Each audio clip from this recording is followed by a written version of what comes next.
Welcome to this edition of News Today, where we break down the day's top stories with precision and clarity. Without delay, let's explore the headlines first. In Indore, Nota or none of the above option has emerged runner-up with more than 2 lakh votes. The Central Board of Indirect Taxes and Customs has prepared a draft Central Excise Bill 2024. The Ministry of Information and Broadcasting has declared the Self-Declaration Certificate or SDC mandatory for all new advertisements. The Coal Ministry has released a report titled Greening Initiative in Coal and Lignite PSUs. Open Network for Digital Commerce has recorded 8.9 million transactions in May. World Bank has released State and Trends of Carbon Pricing 2024 report. Let us begin with the very first news. In a remarkable development during the recent Lok Sabha elections in Indore, the none of the above or Nota option emerged as the runner-up, garnering more than 2 lakh votes. Nota was introduced in the year 2013 after a Supreme Court direction in a public interest litigation filed by the People's Union for Civil Liberties. Let us first start by understanding about Nota. It provides voters with the option to reject all running candidates, allowing them to express their dissatisfaction with the available choices. However, it is important to note that even if Nota receives the majority of votes, the candidate with the second highest number of votes is declared the winner. The Supreme Court has also clarified that the Nota option is meant only for universal adult suffrage and direct elections. In a general context, the concept of Nota is not unique to India. It is practiced in several countries worldwide, including France, Belgium, Brazil, Finland, and Sweden. The introduction of Nota offers several benefits to the Indian democratic process. Firstly, Nota provides citizens with a legitimate avenue to express their dissatisfaction with the available candidates. Secondly, by offering the Nota option, the electoral system encourages great participation in the democratic process of voting. Furthermore, Nota aims to encourage high moral and ethical values among citizens and politicians alike. And lastly, the presence of Nota indirectly compels political parties to nominate better candidates. While Nota represents a significant step towards empowering voters, it also faces certain challenges. Currently, Nota has a largely symbolic significance, as it does not directly impact the result of the election.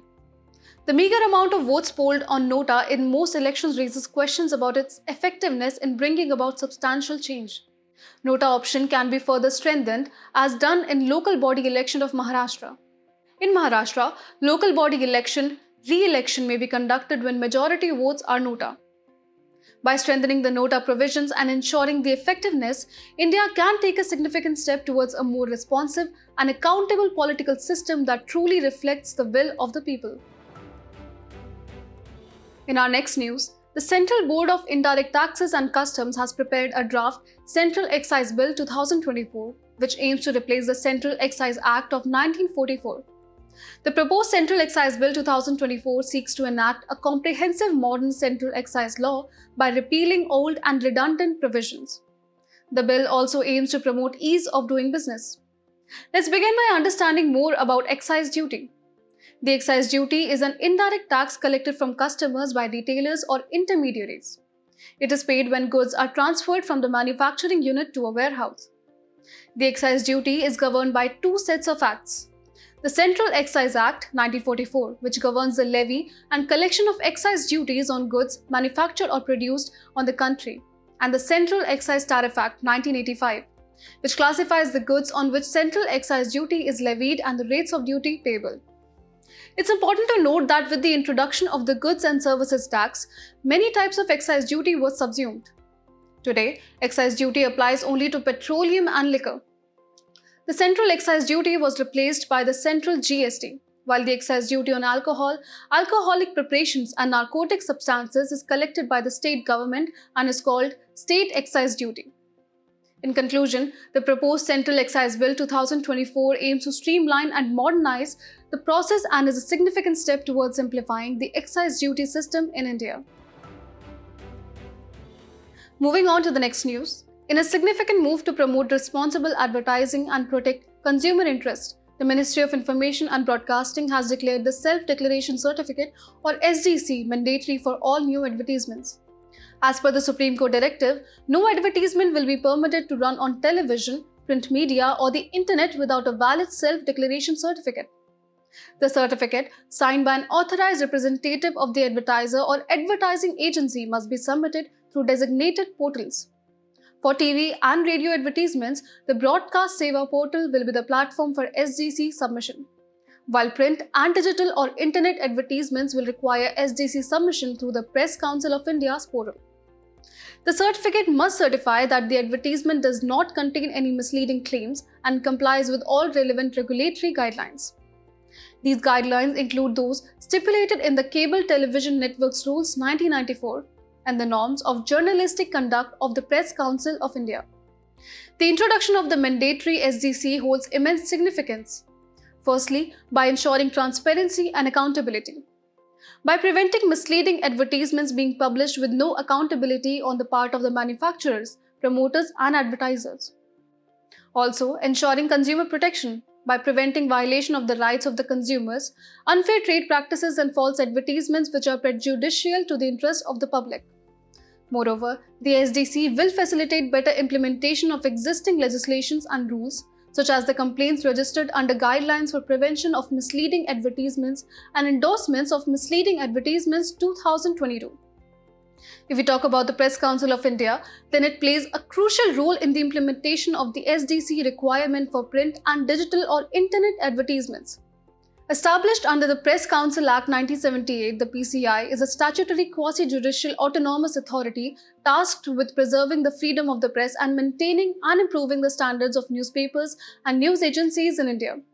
The council consists of a chairman and 28 members. The chairman, by convention, is a retired judge of the Supreme Court who is nominated by a committee comprising the chairman of the Rajya Sabha, the speaker of the Lok Sabha, and a person elected by the 28 members of the council. By requiring advertisers and advertising agencies to certify the truthfulness and compliance of their advertisements, the Ministry of Information and Broadcasting aims to prevent misleading claims and unfair trade practices. Moving on to the next news. In a significant development, the Coal Ministry has released a comprehensive report titled Greening Initiative in Coal and Lignite PSUs. This report sheds light on the concerted efforts undertaken by the public sector undertakings to minimize the environmental footprint of coal mining through sustained reclamation and afforestation activities in and around mining areas. Let us start by having a look at the key highlights of the report. It highlights the extensive afforestation and ecological restoration projects undertaken by coal public sector undertakings. Notably, the PSUs have adopted innovative techniques such as seed ball plantation, seed casting via drones, and Miyawaki plantation to enhance the effectiveness of their greening efforts. The Miyawaki plantation method involves densely planting native trees, shrubs, and ground cover plants within every square meter, resulting in a diverse and resilient ecosystem. Beyond the efforts of coal PSUs, the mining sector has implemented various greening initiatives to ensure sustainable practices. The Ministry of Coal has issued mine closure guidelines that mandate the reclamation and rehabilitation of mined out land. Additionally, mining projects are subject to environmental impact assessments and require the development of environmental management plans to mitigate potential environmental risks. Furthermore, forest clearance must be obtained from the Ministry of Environment, Forest and Climate Change to diverge forest land for non-forest purposes. The greening initiatives in the coal and mining sector align with India's nationally determined contribution commitment under the Paris Agreement. India has pledged to create an additional carbon sink of 2.5 to 3 billion tons of CO2 equivalent through additional forest and tree cover by the year 2030. While the greening initiatives are commendable, it is crucial to acknowledge the environmental consequences of coal mining.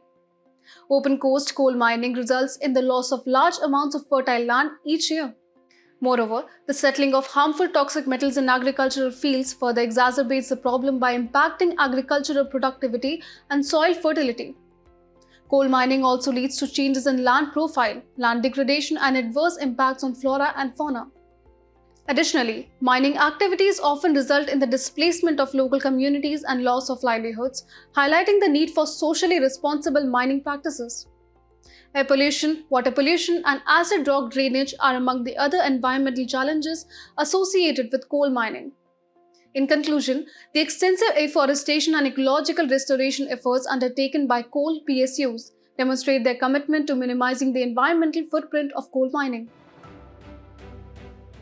Moving on to the next news. In a significant development for India's e-commerce landscape, the Open Network for Digital Commerce or ONDC has achieved remarkable milestones in May, with 8.9 million transactions recorded, including a new peak of 5 million retail orders and a single-day record of 2 lakh retail transactions. If we talk about ONDC, then it is a Section 8 company established under the initiative of the Department for Promotion of Industry and Internal Trade, or DPIIT. It operates on open-sourced methodology utilizing open specifications and open network protocols that are independent of any specific platform. ONDC's mission is to increase e-commerce penetration in the country by enabling population-scale inclusion of all types and sizes of sellers, democratizing the digital commerce ecosystem. In the current e-commerce landscape, there are primarily two types of models. Firstly, the power-centric mode. In this model, buyers and sellers can only interact with involved platforms, limiting their reach and potential for growth. Secondly, network-centric model.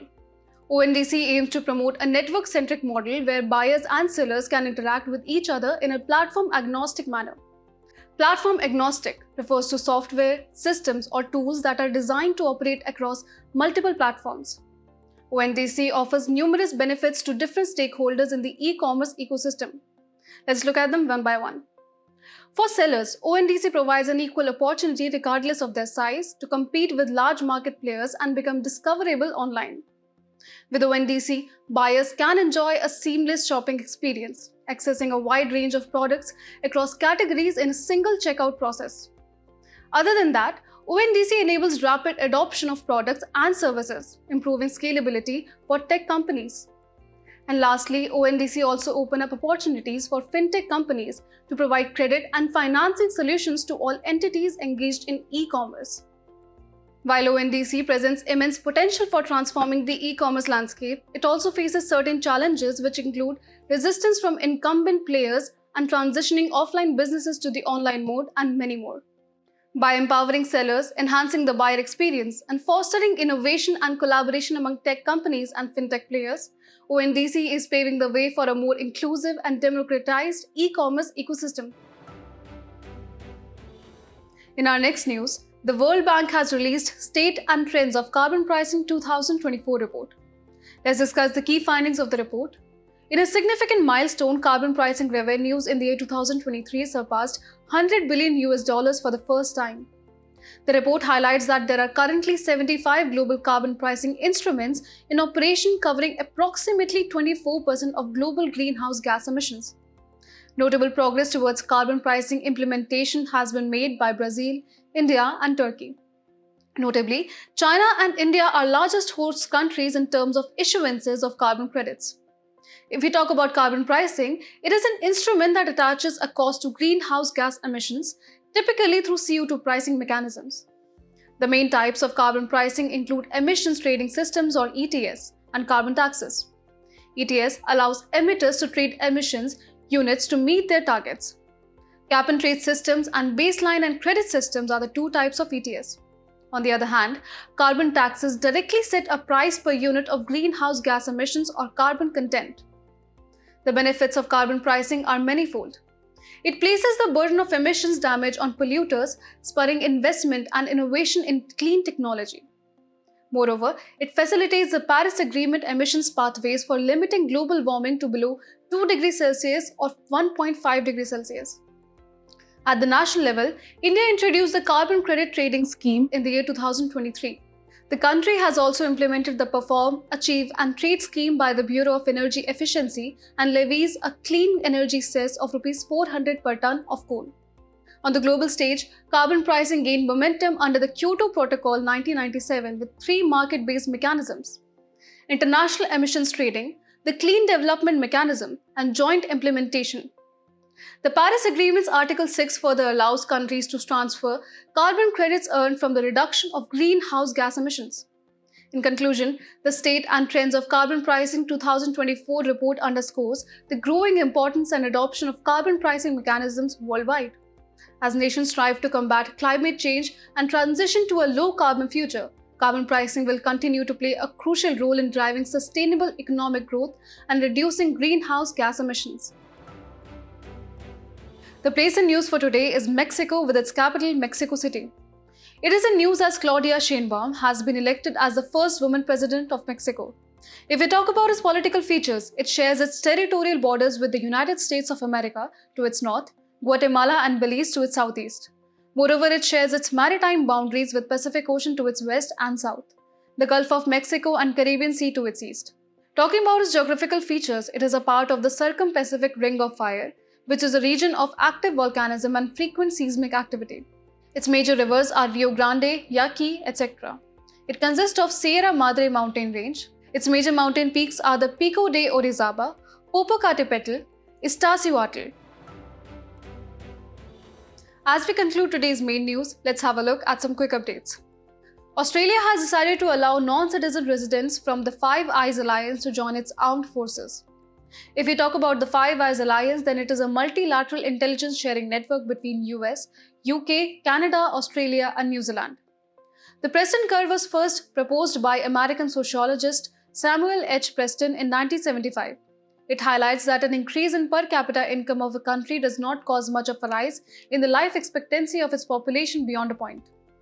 The depreciation of rupee means fall in the value of rupee as compared to another currency due to market forces such as supply and demand.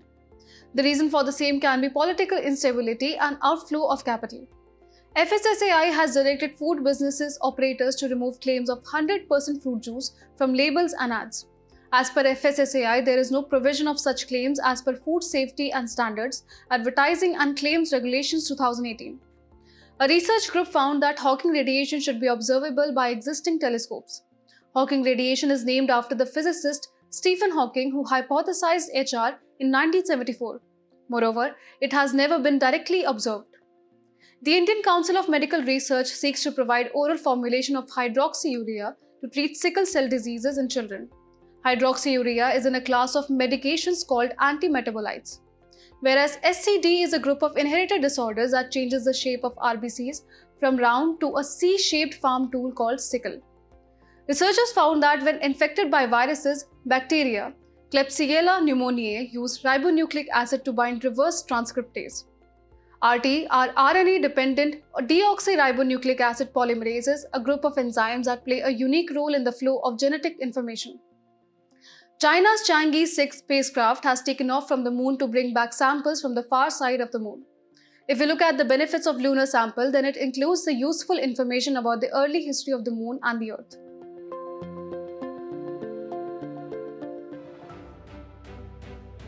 Before we sign off, let's challenge your understanding in today's installment of Test Your Knowledge.